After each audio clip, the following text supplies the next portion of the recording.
আসসালামু আলাইকুম। সবাইকে শুভেচ্ছা ও স্বাগত জানিয়ে শুরু করছি আমার নতুন একটি রেসিপি। আপনাদের জন্য নিয়ে এসেছি কিভাবে লম্বা সেমাইগুলো খুব সহজে মজাদার এবং সুস্বাদুভাবে তৈরি করা যায় সেটি দেখাবো, এবং সেমাই ঘন হলে কিভাবে পাতলা করা যায় সেটি টিপ সহকারে দেখাবো।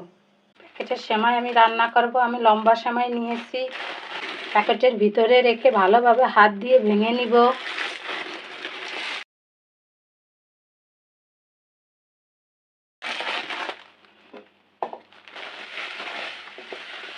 এখন একটা বাটির ভিতরে ঢেলে দিচ্ছি। আমি এক প্যাকেটের অর্ধেক সেমাই রান্না করব। সেমাইগুলো হাত দিয়ে ভালোভাবে ভেঙে নিয়েছি।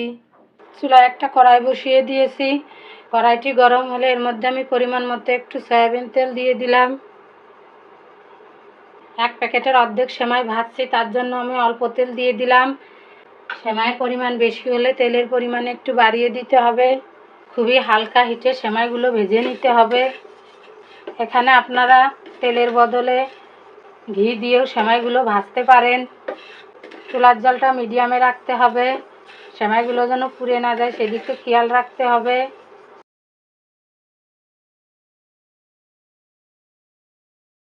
সেমাইগুলো আমার হালকা লাল লাল করে ভাজা হয়ে গিয়েছে। এখন আমি চুলা থেকে নামিয়ে নেব।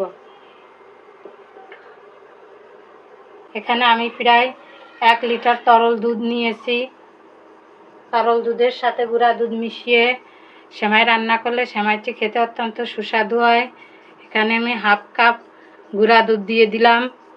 গুঁড়া দুধ দিয়ে ভালোভাবে মিশিয়ে দিতে হবে। সব সময় নাড়তে থাকতে হবে যাতে দুধ নিচে লেগে না যায়। লম্বা সেমাই রান্না করতে বন্ধুরা দুধের পরিমাণ একটু বেশি দিতে হয়, না হলে সেমাই রান্না করার পর লেগে যায়। সামান্য পরিমাণে একটু লবণ দিলাম, একটা এলাচ দিলাম, 1 কাপ চিনি দিয়ে দিলাম। ভালোভাবে নাড়তে হবে। চিনি এবং দুধ ভালোভাবে কিছু সময় ধরে রান্না করে নিতে হবে। আমি 1 চামচ ঘি দিয়ে দিলাম। যাদের ডায়াবেটিস তারা চিনির বদলে জিরোকাল দিয়ে সেমাইগুলো রান্না করে খেতে পারেন। কিছু সময় ধরে দুধ এবং চিনি এভাবে জাল দিয়ে নিতে হবে, কয়েকটা বলক দিয়ে নিতে হবে।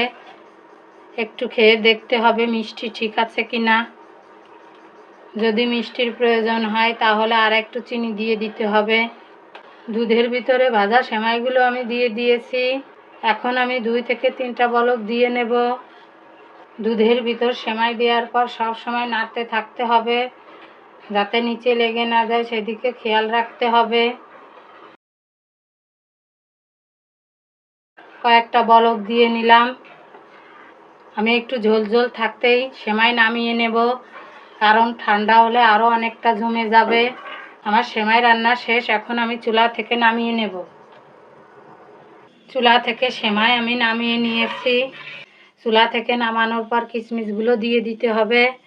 চুলায় থাকতে কিশমিশগুলো দেওয়া যাবে না, কারণ কিশমিশ টক থাকার কারণে দুধ জমে যাওয়ার সম্ভাবনা থাকে। চুলা থেকে নামিয়ে কিশমিশগুলো দিয়ে দিতে হবে। সেমাই নামানোর পর যদি অতিরিক্ত সেমাই ঘন হয়ে যায় তাহলে তরল দুধ গুঁড়া দুধ জাল দিয়ে মিশিয়ে পারফেক্ট একটা ঘনত্বে নিয়ে আসতে হবে।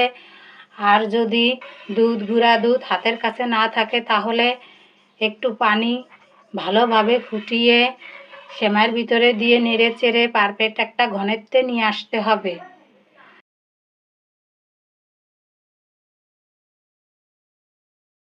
আমার সেমাই রান্নার রেসিপিটি যদি আপনাদের কাছে ভালো লেগে থাকে তাহলে আমার চ্যানেলটি সাবস্ক্রাইব করার অনুরোধ রইল।